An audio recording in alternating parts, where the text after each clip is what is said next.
আসসালামু আলাইকুম প্রিয় শিক্ষার্থীরা, ইতিহাস দ্বিতীয় পত্রের অনলাইন ক্লাসে তোমাদের সবাইকে স্বাগত। আশা করি সবাই ভালো আছো। আজকে আমি তোমাদের সাথে আলোচনা করব ফরাসি বিপ্লবের কারণসমূহ এবং ফরাসি বিপ্লব সংগঠনের পেছনে ফ্রান্সের দার্শনিকদের কি অবদান ছিল সেই বিষয়ে। প্রথমেই চলো আমরা দেখে নিই ফরাসি বিপ্লবের কারণসমূহ কি ছিল।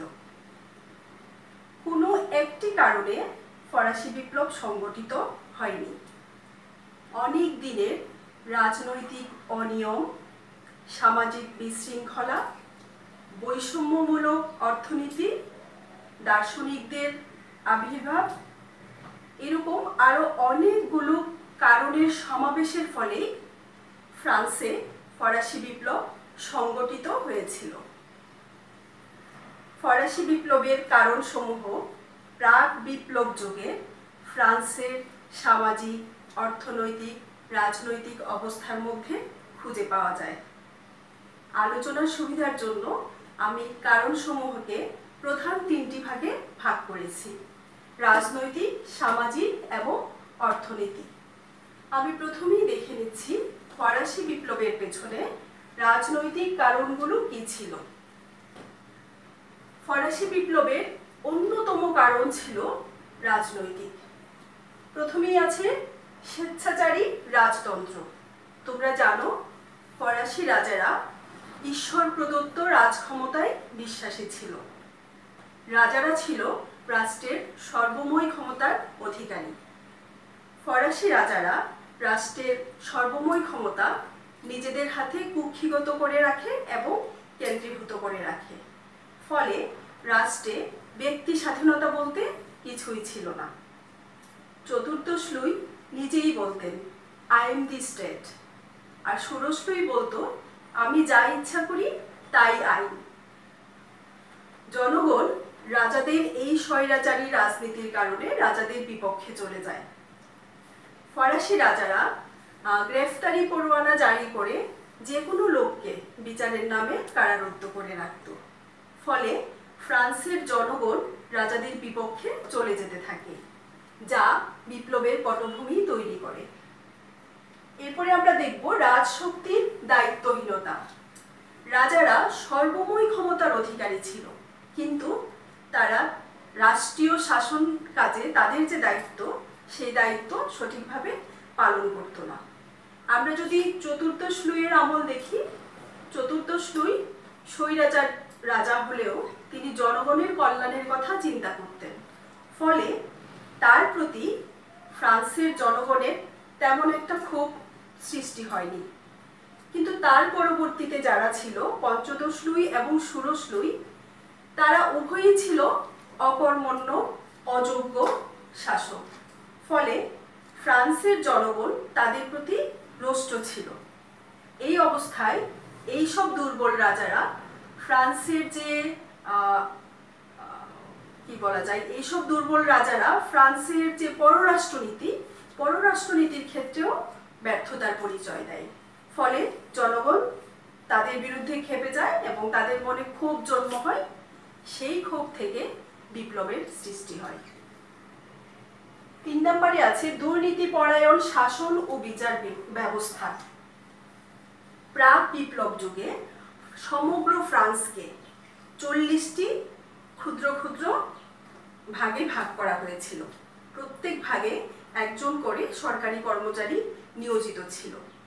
কিন্তু এই কর্মচারীরা তাদের নিজেদের অঞ্চলে প্রত্যেকে নিজেদের মতো করে শাসন করতেন।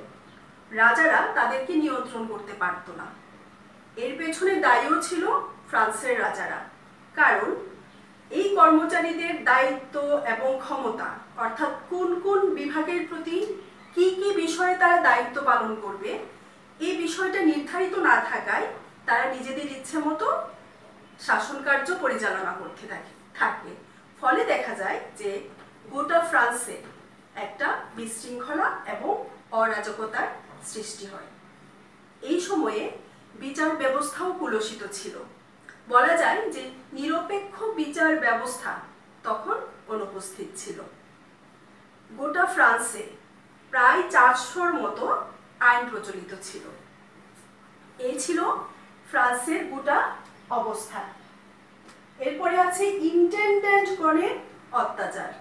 তোমাদের নিশ্চয়ই মনে আছে, ইন্টেন্ডেন্টগণ ছিল হচ্ছে অমাত্য বা রাজ কর্মচারী, যাদের মূল কাজ ছিল সমগ্র ফ্রান্স থেকে রাজস্ব আদায় করে সেটা আবার কোষাগারে জমা রাখা। এই ইন্টেন্ডেন্টগুলো তারা ছিল অভিজাত শ্রেণীভুক্ত, ফলে তারা রাজাকে তোয়াক্কা না করে ফ্রান্সের সাধারণ জনগণের উপর অত্যাচার, শোষণ এসবের মাধ্যমে অধিক পরিমাণ রাজস্ব তারা আদায় করতে থাকত। তাদের অত্যাচারে ফ্রান্সের যে সাধারণ জনগণ তারা অতিষ্ঠ হয়ে যায়। তারা অতিষ্ঠ হয়ে এই ইন্টেন্ডেন্টগণের একটা উপাধি দিয়েছিল, এদেরকে আখ্যা দিয়েছিল যে অর্থলোলুপ নেকড়ে বলে। তাদের অত্যাচারে জনগণ অতিষ্ঠ হয়ে বিপ্লবের পথ বেছে নেয়। এরপরে আমরা দেখব যে অভিজাতদের প্রাধান্য। ফ্রান্সের বংশানুক্রমিক অভিজাতরা সর্বদাই রাজসভায় কর্তৃত্ব স্থাপনের চেষ্টা করত। এই সুযোগটা তারা তখনই বেশি পেত যখন শাসক বা রাজা অযোগ্য ছিল। সেই অযোগ্য দুর্নীতিপরায়ণ রাজার আমলে অভিজাতরা রাজসভায় তাদের প্রাধান্য বিস্তারে সচেষ্ট হয়। জানা যায় যে অভিজাতরা রাজার গ্রেফতারি পরোয়ানা ব্যবহার করে নিজেদের স্বার্থে যে কোনো লোককে তারা বন্দী করে নিয়ে আসতে পারত। এই অভিজাতদের বিরুদ্ধে ফরাসি রাজারা কোনো আইনানুগ ব্যবস্থা নিতে পারত না, কারণ পার্লামেন্টের যে বিচারপতিরা ছিল তারা ছিল এই অভিজাত শ্রেণীর অন্তর্ভুক্ত। ফলে অভিজাতদের বিরুদ্ধে কোনো আইনি ব্যবস্থা গ্রহণ করা রাজার পক্ষে সম্ভব হয়নি। এই অভিজাত শ্রেণীর অত্যাচারের কারণে সাধারণ জনগণ সংক্ষুব্ধ ছিল এবং তারা বিপ্লবের পথে এগিয়ে গিয়েছিল। এবার আমরা দেখব যে রাজপ্রসাদের অমিতব্যয়িতা। ফ্রান্সের রাজারা বংশানুক্রমিকভাবে তাদের মধ্যে সামরিক আকাঙ্ক্ষা ছিল, অর্থাৎ নতুন নতুন রাজ্য জয় করে সেগুলোকে তারা নিজেদের অধীনে নিয়ে আসতে চাইত। ফলে তাদেরকে বিভিন্ন যুদ্ধে লিপ্ত থাকতে হতো। এইসব যুদ্ধে প্রচুর পরিমাণ অর্থ ব্যয় হতো। তাছাড়াও রাজপ্রাসাদের জাঁকজমকতা, তারপর আমোদ প্রমোদ এসবের পেছনেও রাজারা প্রচুর অর্থ ব্যয় করত। গুডউইনের বর্ণনা থেকে আমরা আগেই জেনেছিলাম যে ষোড়শ লুইয়ের যে রানী ছিল মারিয়া আতুয়াতি, তার ব্যক্তিগত চাকরের সংখ্যা ছিল 500। তখন ভার্সাই রাজসভায় 18,000 কর্মচারী নিয়োজিত ছিল। এর মধ্যে প্রায় 16,000 কর্মচারী রাজপ্রাসাদের কাজে নিয়োজিত ছিল। মূলত এই রানী মারিয়া আতুয়াতির যে উচ্ছৃঙ্খলতা, তার যে বিলাস বসনে অর্থ ব্যয় করা, নিত্য নতুন সে ভোজসভার আয়োজন করত, এসবে যে রাজকোষের অর্থ বিপুল পরিমাণ সে ব্যয় করত, তার এই উচ্ছৃঙ্খলতার কারণেই সাধারণ জনগণ ক্ষুব্ধ হয় এবং তারা। এবারে আমরা দেখে নিই ফরাসি বিপ্লবের পেছনে সামাজিক কারণগুলো কি ছিল। ফরাসি বিপ্লবের অন্যতম প্রধান কারণ ছিল এই সামাজিক বৈষম্য। এই সামাজিক বৈষম্যের সাথে যোগ হয়েছিল রাজাদের শোষণ নীতি। বিপ্লব পূর্ব সময়ে ফ্রান্সের জনগণ প্রধানত দুটি ভাগে বিভক্ত ছিল। সুবিধা ভোগকারী শ্রেণী, এই শ্রেণীর অন্তর্ভুক্ত ছিল অভিজাত এবং যাজকরা। আরেকটা ছিল সুবিধাহীন শ্রেণী, শুধুমাত্র তৃতীয় শ্রেণীর লোকজন এই অংশে অন্তর্ভুক্ত ছিল। সুবিধাভোগকারী শ্রেণীদের মধ্যে প্রথমেই ছিল অভিজাত শ্রেণী। ফ্রান্সের মোট জনসংখ্যার 3 ভাগ ছিল এই অভিজাত শ্রেণী। এরা রাষ্ট্রীয় সমস্ত সুযোগ সুবিধা তারা ভোগ করত। কিন্তু রাষ্ট্রের কোনো কর এরা প্রদান করত না। এরা বংশানুক্রমিকভাবে রাষ্ট্রীয় সুযোগ সুবিধাগুলো ব্যবহার করলেও রাজাকে তারা বিন্দুমাত্র কর প্রদান করত না। এর সাথে যুক্ত হয়েছিল যাজক শ্রেণীরা। এই যাজক শ্রেণীর লোকজন বা যাজকরা চার্চের উপর একচেটিয়া আধিপত্য বজায় রেখেছিল। এই যাজকদেরকে আবার দুইটা ভাগে ভাগ করা যায়, উচ্চ যাজক এবং নিম্ন যাজক। উচ্চ যাজকরা ভোটাধিকার থেকে শুরু করে রাষ্ট্রীয় সমস্ত সুযোগ সুবিধা তারা ভোগ করত, কিন্তু আধ্যাত্মিক বা ধর্মীয় উপাসনার বিষয়ে তারা অনেকটাই দায়িত্বহীন ছিল। এরা সাধারণ মানুষের মতো ভোগ বিলাস আমোদ প্রমোদে মত্ত থাকত, এমনকি নিজেদের স্বার্থের জন্য তারা হীন কার্যেও লিপ্ত ছিল। অন্যদিকে নিম্ন যাজক যারা ছিল তারা ধর্মীয় সকল দায় দায়িত্ব পালন করত, কিন্তু তাদের কোনো আর্থিক সুযোগ সুবিধা ছিল না, এমনকি তাদেরকে পদোন্নতিও দেওয়া হতো না। ফলে এই নিম্ন শ্রেণীর যাজকরা তারা সংক্ষুব্ধ ছিল এবং উচ্চ শ্রেণীর যাজকদেরকে তারা ঘৃণা করতে শুরু করে। এই অবস্থায় ফ্রান্স বিপ্লবের দিকে অগ্রসর হয়। এরপরে আছে তৃতীয় শ্রেণী। সমাজের সবচেয়ে নিগৃহীত শ্রেণী ছিল এই তৃতীয় শ্রেণী। এই তৃতীয় শ্রেণীর অন্তর্ভুক্ত ছিল ব্যবসায়ী, অধ্যাপক, আইনজীবী, ডাক্তার, জ্ঞানী, বুদ্ধিমান, বড় বড় বণিক। এরা সবাই বংশগত কৌলিন্য না থাকায় রাষ্ট্রীয় সুযোগ সুবিধা থেকে বা রাষ্ট্রীয় মর্যাদা থেকে তারা বঞ্চিত ছিল, কিন্তু জ্ঞান, বুদ্ধি এবং সামর্থ্যের দিক থেকে তারা কিন্তু অন্য দুই শ্রেণীর চেয়ে এগিয়ে ছিল। ফলে এই যে বঞ্চিত হওয়া, এটাকে এই তৃতীয় শ্রেণীর মধ্যবিত্তরা সহজে মেনে নিতে পারেনি। এই শ্রেণীর সবচেয়ে নিগৃহীত ছিল কৃষক, শ্রমিক এই গোষ্ঠীরা। কৃষকদের উপর, শুধু কৃষকদের উপর না, তৃতীয় শ্রেণীর উপর রাষ্ট্রীয় সমস্ত কর চাপানো হয়েছিল। কৃষক এবং শ্রমজীবীরা তারা অত্যন্ত দারিদ্রতার মধ্যে দিন যাপন করত, তারপরেও রাষ্ট্রীয় কর তাদেরকে নিয়মিতভাবেই প্রদান করতে হতো। এর সাথে যুক্ত হয়েছিল বাধ্যতামূলক শ্রমকর, যেমন রাস্তাঘাট তৈরি, পুল নির্মাণ, এসব। এমনকি রাষ্ট্রীয় যে কৃষকদের কারখানা আছে, কৃষি কারখানাগুলোতে, সেখানেও তাদেরকে বাধ্যতামূলকভাবে শ্রম দিতে হতো, বিনিময়ে কোনো পারিশ্রমিক তারা পেত না। উপরন্তু তারা যে আয় করত, সেই আয়ের একটা অংশ ট্যাক্স দিতে হতো এবং ধর্মকর হিসাবে তাদেরকে উৎপাদিত ফসলের 10 ভাগের 1 ভাগ চার্চকে প্রদান করতে হতো। ফলে দেখা যায় যে ফ্রান্সের সবচেয়ে নিগৃহীত শ্রেণী ছিল এই তৃতীয় শ্রেণীর লোকজন, যাদের মনে যারা সংক্ষুব্ধ হয় এই ব্যবস্থার বিরুদ্ধে এবং এই বৈষম্যের বিরুদ্ধে, তারা প্রতিবাদ করে এবং বিপ্লবকে দ্রুত এগিয়ে নিয়ে আসে এদের কারণে। এবারে আমরা দেখব যে ফরাসি বিপ্লব সংগঠিত হওয়ার পেছনে অর্থনৈতিক কারণগুলো কি ছিল।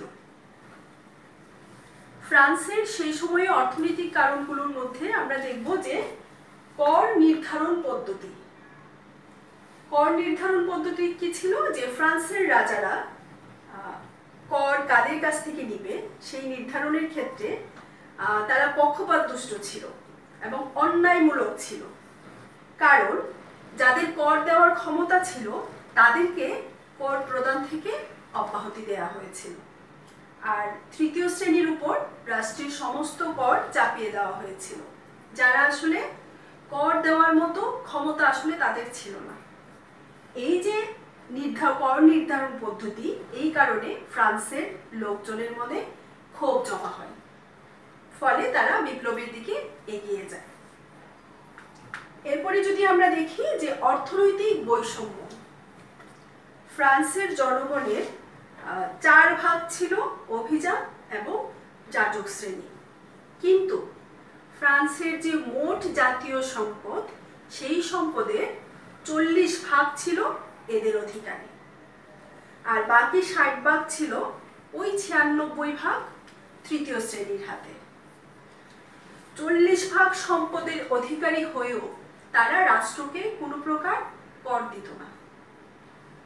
এই যে বৈষম্য, এই বৈষম্যের কারণেই ফ্রান্সের জনগণ ক্ষুব্ধ হয়ে ওঠে এবং বলা যায় যে এই অর্থনৈতিক বৈষম্যই ছিল ফরাসি বিপ্লবের অন্যতম কারণ। এবারে আমরা দেখব যে পঞ্চদশ ও ষোড়শ লুইয়ের আমলে ফ্রান্সের অর্থনৈতিক দুর্দশা। চতুর্দশ লুইয়ের সময় তাকে 4টি বড় বড় যুদ্ধ পরিচালনা করতে হয়েছিল। ফলে ফ্রান্সের যে রাজকোষের অর্থ তার বেশিরভাগই ওই যুদ্ধে ব্যয় হয়ে যায়। এ সময় আসে পঞ্চদশ লুই।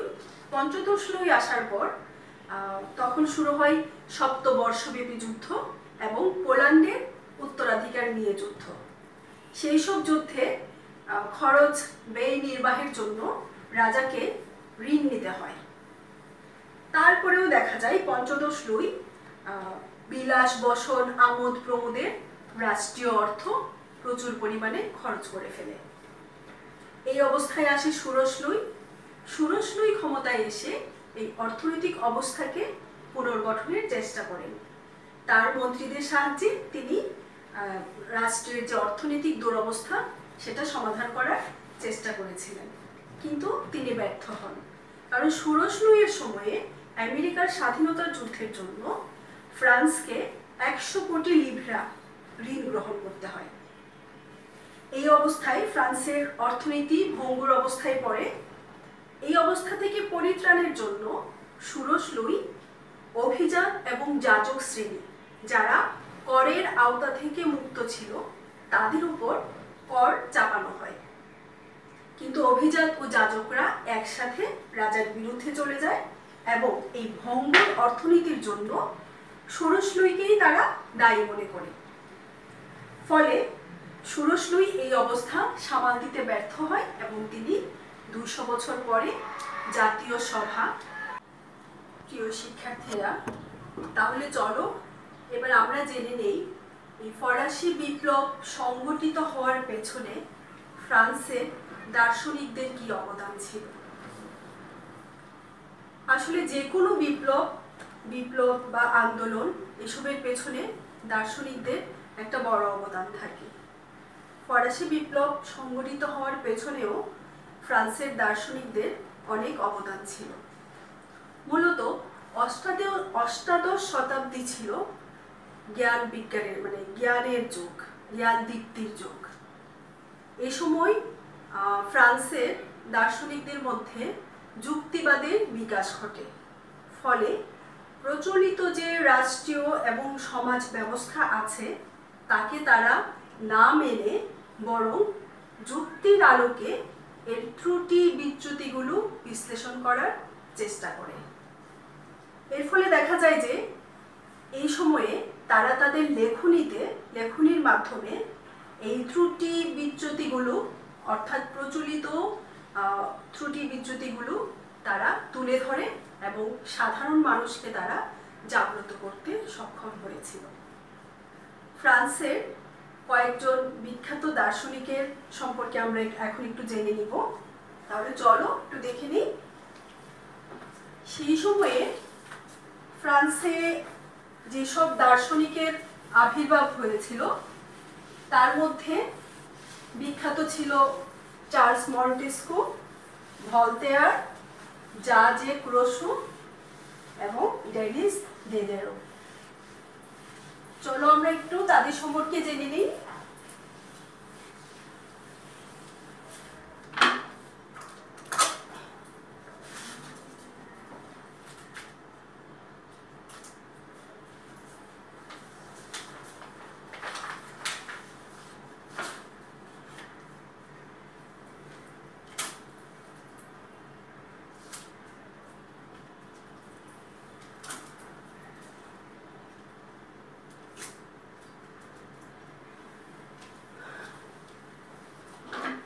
প্রথমেই আসি চার্লস মন্টেস্কু, 1689 থেকে 1755। তিনি সবচেয়ে বেশি জনপ্রিয় ছিলেন। তার জন্ম হয়েছিল 1689 খ্রিস্টাব্দে এক সামন্ত পরিবারে। 1755 খ্রিস্টাব্দে তার মৃত্যু হয়। তিনি আসলে বিপ্লব দেখে যেতে পারেননি, কিন্তু তিনি তার লেখনীর মাধ্যমে, তার গ্রন্থগুলোর মাধ্যমে সাধারণ মানুষের মনকে নাড়া দিতে পেরেছিলেন। তার রচিত যে গ্রন্থগুলো ছিল তার মধ্যে বিখ্যাত হচ্ছে the Persian letters, the greatness and decadence of the romans, এবং সবচেয়ে জনপ্রিয় গ্রন্থ ছিল দ্য স্পিরিট অফ লস। 1748 সালে তিনি এই গ্রন্থটি রচনা করেন। মাত্র 18 মাসে এর 22টি সংস্করণ প্রকাশিত হয়েছিল। এই গ্রন্থে তিনি অত্যন্ত যৌক্তিকভাবে সমাজ ও রাষ্ট্রের ত্রুটি বিচ্যুতিগুলো তুলে ধরেন। তিনি স্বৈরাচারী রাজতন্ত্রের ত্রুটিগুলো ধরেন এবং এর বিকল্প হিসেবে কি পদক্ষেপ নেওয়া যায় সে বিষয়ে তিনি পরামর্শ দেন। তিনি তার স্পিরিট অফ লস গ্রন্থে দুটি মতবাদের কথা উল্লেখ করেন।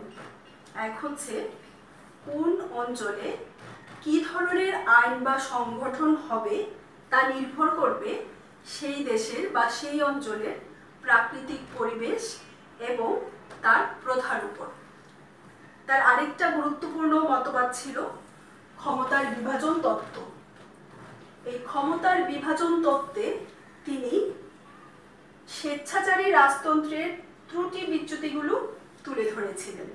তার মতে যদি একই ব্যক্তির হাতে রাজ্যের আইন, শাসন ও বিচার ক্ষমতা থাকে তাহলে রাষ্ট্রে ব্যক্তি স্বাধীনতা লোপ পাবে। এর বিকল্প হিসেবে তিনি ক্ষমতা স্বতন্ত্রীকরণের কথা পরামর্শ দিয়েছিলেন।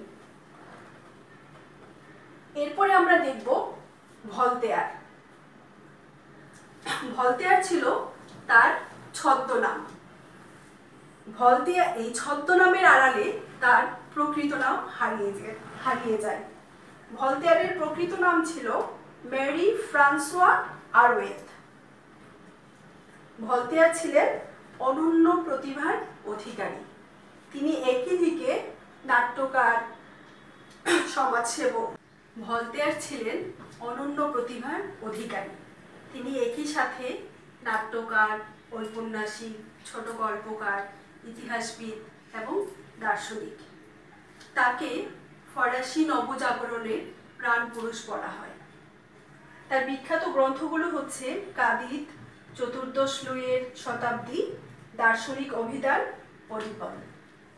এসব গ্রন্থের মাধ্যমে তিনি গির্জার যে অনিয়ম, দুর্নীতি, কুসংস্কার এসব বিষয়ে সাধারণ জনগণের সামনে তুলে ধরেন। ফলে যাজক এবং গির্জার প্রতি মানুষের যে বিশ্বাস ছিল সে বিশ্বাসের ভিত দুর্বল হয়ে যায়। তিনি অত্যন্ত ব্যঙ্গাত্মকভাবে এই বিষয়গুলোকে তার গ্রন্থে তুলে ধরেছিলেন। তিনি রাজতন্ত্রের বিরোধী ছিলেন। রাজতন্ত্রের সমালোচনা করায় তাকে বেশ কয়েকবার কারাবরণ করতে হয়। এমনকি রাজাদের রোষানল থেকে বাঁচার জন্য তিনি ফ্রান্স ছেড়ে 2 বার পালিয়ে গিয়েছিলেন। ভলতেয়ারের লেখনীকে তলোয়ারের মতো ধারালো বলে মনে করা হয়। তিনি ইতিহাসবিদ ছিলেন। তার মতে ইতিহাস হলো বর্তমানের আলোকে তিনি ইতিহাস বিষয়ে তিনি বলেছিলেন যে ইতিহাস হলো অতীতের আলোকে বর্তমানকে ঝালিয়ে নেওয়ার হাতিয়ার। ভলতেয়ার তিনি চার্চের দুর্নীতির বিরুদ্ধে লিখলেও ধর্ম বিষয়ে তিনি কোনো কথা বলেননি। তিনি তার বিখ্যাত উক্তি হচ্ছে, যদি ঈশ্বর না থাকতো তাহলে তাকে বানাতে হতো, কিন্তু প্রকৃতি বলেছে ঈশ্বর আছে। তিনি কিন্তু রাজতন্ত্রের বিপক্ষে ছিলেন না। তিনি নিয়মতান্ত্রিক রাজতন্ত্র প্রতিষ্ঠা করতে চেয়েছিলেন, অর্থাৎ সাংবিধানিক রাজতন্ত্রের তিনি পক্ষে ছিলেন। এবারে আমরা দেখব জাজেক রোসো। রোসো ছিল এক অনন্য প্রতিভার অধিকারী। তিনি সঙ্গীত, কলা, দর্শন, উদ্ভিদ বিজ্ঞান, রাষ্ট্রবিজ্ঞান এই সব বিষয়ে পারদর্শী ছিলেন। জাজেক রোসো ফরাসি হলেও তার জন্ম হয়েছিল সুইজারল্যান্ডে। পরবর্তীতে তিনি এখানে এসেছিলেন। তার বিখ্যাত গ্রন্থগুলো হচ্ছে Emily, confusion, discourse of the origin of inequality এবং সোশ্যাল কন্ট্রাক্ট। এই সোশ্যাল কন্ট্রাক্ট তার সবচেয়ে জনপ্রিয় গ্রন্থ, অর্থাৎ সামাজিক চুক্তি। এই গ্রন্থে তিনি বলেন যে মানুষ স্বাধীনভাবে জন্মগ্রহণ করে, অর্থাৎ মানুষ স্বাধীন সত্তা নিয়ে জন্মগ্রহণ করে, কিন্তু সমাজ তাকে শৃঙ্খলিত করে। তাই মানুষের কর্তব্য হলো এই শৃঙ্খল থেকে মুক্ত হয়ে স্বাধীন সত্তা ফিরে পাওয়ার চেষ্টা করা। তিনি এই গ্রন্থে আরো বলেন, ঈশ্বর রাজা বা রাষ্ট্র সৃষ্টি করেনি। রাষ্ট্রের সার্বভৌম শক্তির উৎস হচ্ছে জনগণ। সুতরাং রাজাকে উচিত জনগণের মতানুযায়ী রাজ্য শাসন করা। রাজা যদি এর ব্যত্যয় ঘটায় তাহলে রাজাকে অপসারণ করার ক্ষমতা বা অধিকার জনগণের রয়েছে। তিনি সাম্যনীতির দ্বারা পরিচালিত সমাজ চেয়েছিলেন। তার মতে কোনো মানুষ এতটা ধনী হবে না যতটা হলে সে আরেকজন মানুষকে ক্রয় করতে চাইবে, আবার কোনো মানুষ এতটা গরিব হবে না যতটা হলে সে নিজেকে বিক্রি করতে চাইবে। অর্থাৎ তিনি সাম্যনীতির দ্বারা পরিচালিত একটা সমাজ চেয়েছিলেন। রোসোর যে সামাজিক চুক্তি মতবাদের মধ্যে সাম্যবাদ, স্বাধীনতা এবং গণতন্ত্রের কথা লিখে ফরাসি জনগণকে বিপ্লবী চেতনায় উদ্বুদ্ধ করে তোলেন। এজন্য তাকে বিপ্লবের পুরোধা ব্যক্তিত্ব বলা হয়। এইসব দার্শনিক ছাড়াও আরও ছিলেন ডেনিস দিদেরো। তিনি সেই সময়ে অর্থাৎ প্রাক বিপ্লব যুগে ফ্রান্সের জ্ঞানী গুণী ব্যক্তিদের একত্রিত করেছিলেন। তার নেতৃত্বে বিপ্লব পূর্ব যুগে এনসাইক্লোপিডিয়া রচিত হয়েছিল এবং তার সাথে ছিলেন ডি অ্যালেম্বার্ট, ম্যাগলি, কদ্রেস প্রমুখ ব্যক্তিবর্গ। তিনি ফরাসি দার্শনিকদের যে লেখাগুলো সে লেখাগুলোকেও এনসাইক্লোপিডিয়ায় স্থান দিয়েছিলেন। ফলে এনসাইক্লোপিডিয়া সেই সময়ে অনেক জনপ্রিয় হয় এবং সাধারণ মানুষ এর মাধ্যমে তাদের অধিকার সম্পর্কে সচেতন হয়েছিল। তাহলে আমরা দেখতে পাচ্ছি যে দার্শনিকগণ রাজার ঈশ্বর প্রদত্ত ক্ষমতাকে যুক্তি দ্বারা আক্রমণ করে এবং তাদের মতে প্রকৃতির নিয়মে অধিকারের সাথে কর্তব্যও থাকে। সুতরাং রাজা শুধু অধিকার ভোগ করবে, কর্তব্য পালন করবে না, তা হবে না। রাজাকে কর্তব্য পালন করতে হয়। দার্শনিকগণ তাদের লেখনীর মাধ্যমে প্রচলিত রাজনৈতিক, সামাজিক, অর্থনৈতিক, ধর্মীয় প্রতিষ্ঠান এগুলোর স্বরূপ উদ্ঘাটন করে ফরাসি জনগণের মধ্যে বিপ্লবের প্রেরণা দান করেছিলেন। তাই ফরাসি বিপ্লবের পটভূমি তৈরিতে বা ফরাসি বিপ্লব সংগঠিত হওয়ার পেছনে দার্শনিকদের একটি বড় অবদান ছিল। আজকে এ পর্যন্তই। আবার তোমাদের সাথে পরবর্তী ক্লাসে দেখা হবে। সবাই ভালো থেকো, নিরাপদে থেকো।